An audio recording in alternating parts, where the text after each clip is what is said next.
Welcome back, everyone. I thought I'd give you a little update as to what's going on with the wreckers that I showed you in one of my other videos. And as you recall, I added 4 wreckers to my collection. And this, of course, is the F700 Mac cab over that I put onto the spec cast wrecker body. This still is one of my favorite trucks. I really like the way that one turned out. The one that I actually changed was the Peterbilt, the black Peterbilt with the flames coming over the hood, made by Spec Cast. Yes, I took that cap off that body and I put it on another truck. I didn't just throw it away. I switched my cabs around. So I put that cab on another body, and then I'll show you what actually happened with the black wrecker body. But first I'll show you the Peterbilt cab. Now on eBay, you'll see these bodies, this dump body, which is made by Diecast Masters. Now originally, it comes with the cab that looks like that, the cat cab. I'm not real crazy about those cabs, but I do like this dump truck because you can make some pretty neat dump trucks with that body. And so here is the cab from that spec cast wrecker mounted onto the dump body made by Diecast Masters. Now, there are some things you need to be aware of if you are going to do a custom job like this. If you have popsicle sticks around, don't throw them away. That's one nice thing about grandkids. Grandma always keeps popsicles and ice cream bars around for the kids, and they know that Grandpa keeps those sticks because you can use those in your customs to help with certain modifications. For example, underneath the cab, the chassis isn't perfectly level. So you can use popsicle sticks. You just take a black magic marker, paint them black, and you can use them to level your cabs out on the new chassis that you're putting it on, and you will never even know it. The other thing that I had to do on this chassis, you'll see where the original axle is. So I had to drill new holes in front of the original axle for this axle to go into so that the cab fit on there nice.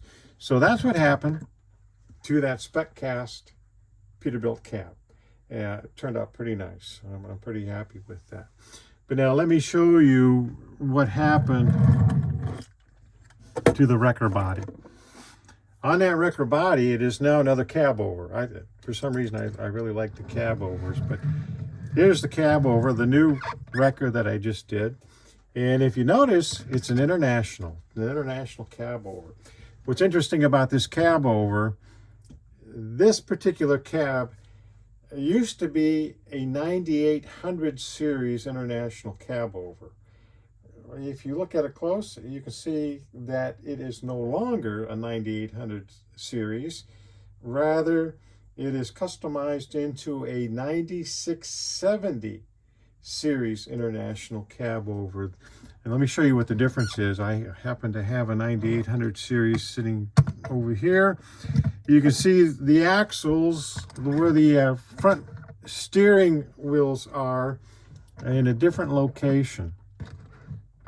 You can see on this 9800 series, the cab is forward over top the front axles. And on the 96.7 series, the axle is forward under the cab. And that's your basic difference. This is a neat little cab to customize. So the first thing I had to do, of course, was to change where the fender well was, the wheel well. And I then actually drilled some holes so that this cab does tilt. I'm not going to show you that though, but this cab does tilt. But some slight modifications, and I went from a 9800 series to a 9670 international cab over wrecker. This truck turned out really sweet, so I'm not sure which of these now I prefer. If I like the Mac cab over better, if I like this international that I just completed. because that is one sweet looking truck. Some things I want to point out though, and guys, you can really have some fun with this, is this international cab. This 9800 series cab is made by two manufacturers on 1/64th scale. Let me move that in here so you get a better look at it. Now this one, of course, is made by PEM Diecast replicas.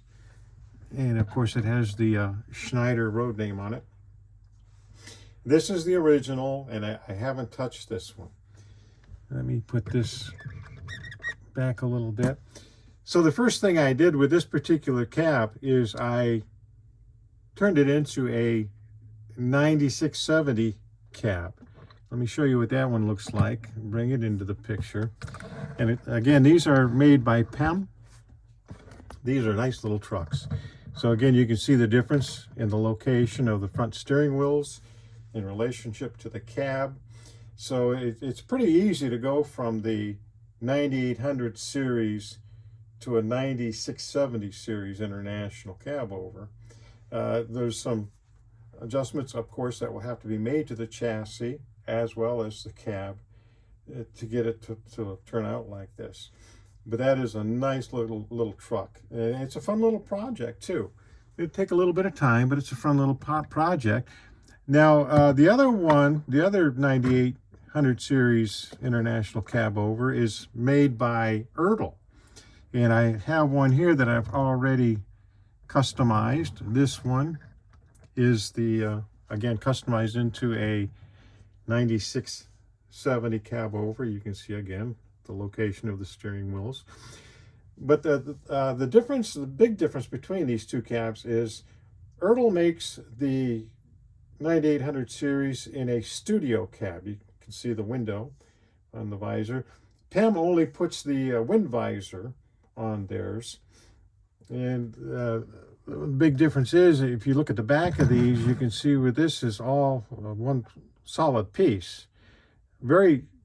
There's much more work involved in modifying these trucks, and there's much more that you can do with the PEM series. So this turned out to be a sweet little truck though. And to show you what I'm talking about, if you notice this wind visor, it's hollow up on the inside. If you want to make that into a flat top, it's a little bit easier to do so than it is to do with the one manufactured by Ertl. So let me show you one that I've done. Again, this one I turned it first into a 9670 International, and then I took a Dremel with a grinding wheel, a cut-off wheel, and I actually cut the top off, the wind visor off, and I turned it into a flat top. Again, for Schneider trucking.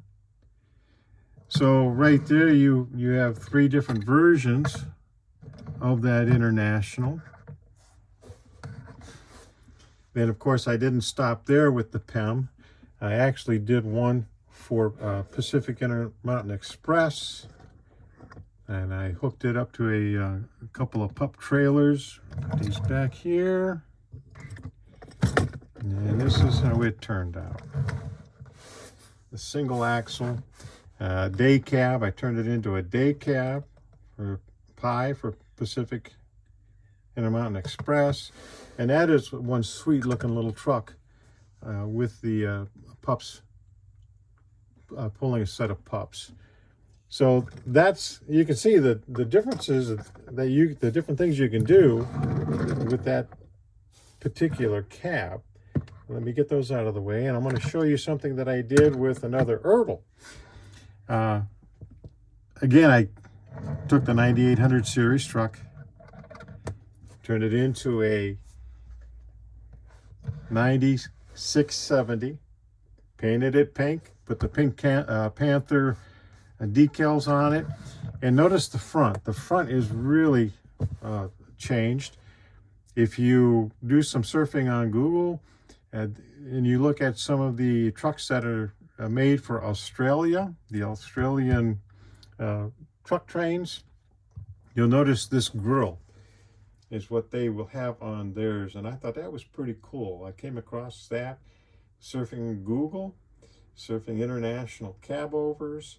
And so I thought, well, I'm going to make one. I did make that.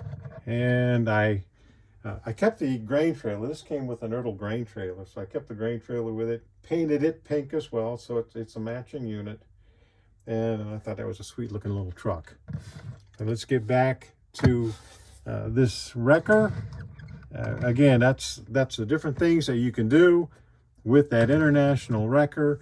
What a sweet truck that is to play with. Hey guys, I hope maybe you can get your hands on a couple of these international cab overs, the 9800 series. Have fun with them. Enjoy them. This is now one of the pride and joys of my collection, is this international cab over here. Hey guys, have a great evening. Until next time.